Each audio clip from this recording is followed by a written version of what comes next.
Salut tout le monde, c'est Julien du mec le blog qui passe.fr. Alors là on fait une nouvelle petite vidéo parce que récemment sur Twitter il y a eu Angel qui a été dans les tops des tweets parce qu'elle a encore fait une polémique. Alors, Angel, elle fait régulièrement des polémiques parce que dans ses interviews elle parle de sa sexualité. Et après elle vient pleurnicher qu'on parle tout le temps de sa sexualité. Donc, j'ai pris l'exemple d'Angel, mais ça, c'est un exemple récurrent. Beaucoup de stars, maintenant, dévoilent leur intimité sans cesse et après viennent pleurer qu'on ne parle que de leur intimité. Moi, je vais vous dire une chose. Je préfère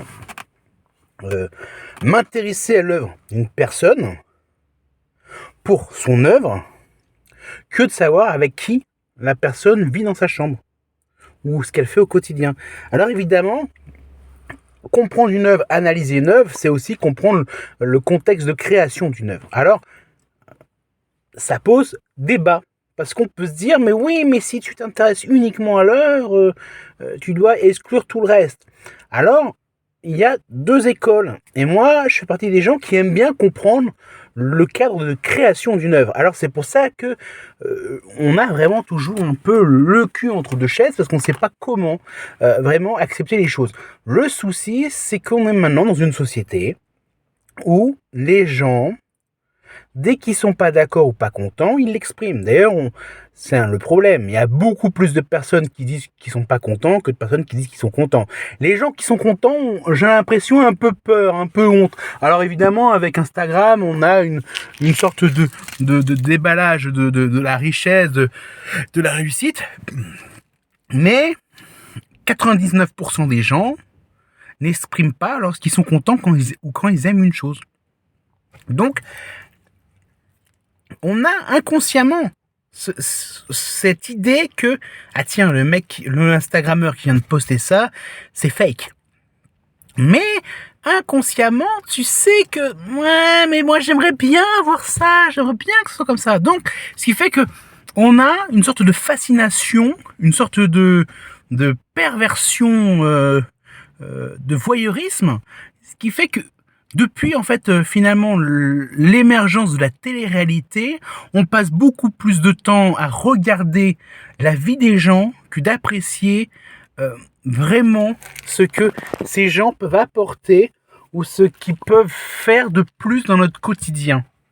Parce que finalement, comme j'ai dit dans une autre vidéo, tout le temps se comparer à autrui, ça peut nuire. Parce que s'il y a un décalage énorme entre votre capacité à faire les choses et le support de référent, alors on avait l'expérience de triplette en psychologie sociale, c'est-à-dire que si vous vous comparez à quelqu'un qui, d'un point de vue des performances, est à peu près similaire, vous allez vous améliorer parce qu'il y aura une compétition. Par contre, si l'individu est vraiment un champion olympique et vous, un amateur qui n'a jamais couru, vous allez vous comparer à lui, vous allez faire des scores minables parce que vous n'allez pas avoir la capacité de pouvoir faire les choses. Donc c'est la même chose.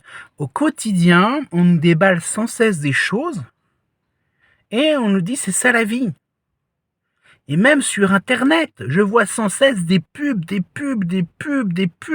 pour des gens qui vendent des formations qui disent « Moi non, je gagne 50 millions par mois et... » Non, mon gars, si tu gagnes 50 millions par mois, tu aurais autre chose à faire que de faire des vidéos et faire payer des gens. Non, un mec qui gagne 50 millions par mois, déjà, quand t'as grosse fortune de France, tu serais dedans. Parce que 50 millions x 12, ça fait un chiffre assez important. Et non, tu serais pas là. Non, je suis désolé, tu serais pas là. Tu serais avec tous les autres, Bolloré et compagnie, en train de dire, ou même avec carrément le propriétaire de Amazon, quoi. Donc, laisse tomber. Donc, tous ces gens-là qui te vendent une réalité autre, après se plaignent aussi qu'on ne parle que de leurs faits divers et leurs frasques. Et c'est assez marrant, parce que quand on regarde, par exemple, les séries, les films et tout ça, on voit toujours la presse scandale qui a pas de se moquer des frasques d'Oliver Queen, de Bruce Wayne et tout ça, et pour culture pop, machin là. Mais en France, on s'en rapproche, mais d'un côté assez malsain, parce que on ne fait que montrer les choses uniquement pour détruire les gens. Finalement, quand tu vas parler du racisme, tu vas pas chercher à combattre le racisme, tu vas juste dire, bah, machin est un raciste. Ok, bah, si c'est un raciste, maintenant on le sait, et est-ce que ça change le fond? Quand on va dire que machin est xénophobe et compagnie, on va pas chercher à combattre la xénophobie, on ne fait que dénoncer.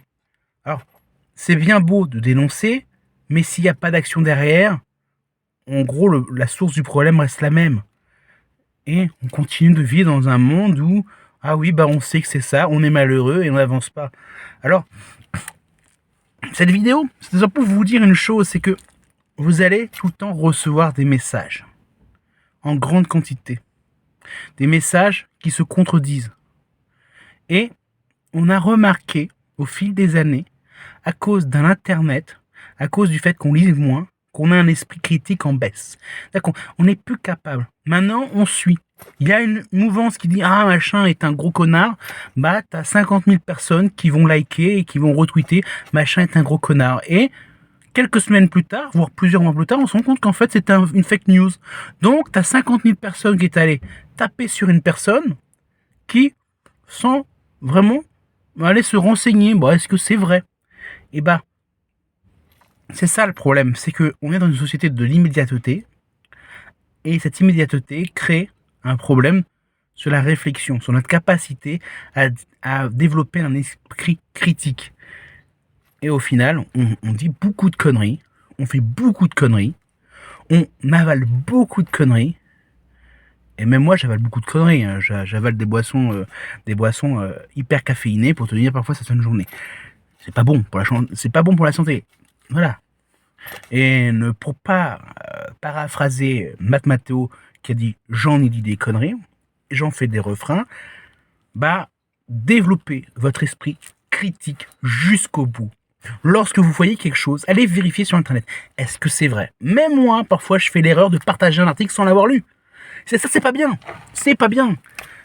Et ça conduit à beaucoup de soucis au quotidien. Parce qu'on contribue à un appauvrissement de l'esprit critique. Bon, maintenant, vous savez ce qu'il reste à faire. Vous allez rechercher des informations sur l'expérience de triplette. Voilà, vous allez chercher. Wikipédia est votre ami, Google, tout ça. Vous allez chercher dans Google, Matt Matteo, j'en ai dit des conneries, comme ça vous pourrez écouter cette chanson. Écoutez bien la chanson. Écoutez bien les paroles. Voilà, comme ça vous allez découvrir un artiste supplémentaire. Et voilà, votre journée sera faite. Hein. Et arrêtez de regarder des artistes en vous nourrissant des réseaux sociaux bêtement. Qu'est-ce que vous en avez à faire de savoir que telle chanteuse, telle comédienne mange au Starbucks un clafoutis à la poire? Ça, on s'en fout. Alors, passez une bonne journée et développez votre esprit critique. C'était Julien du blog lemecquipasse.fr. Ciao.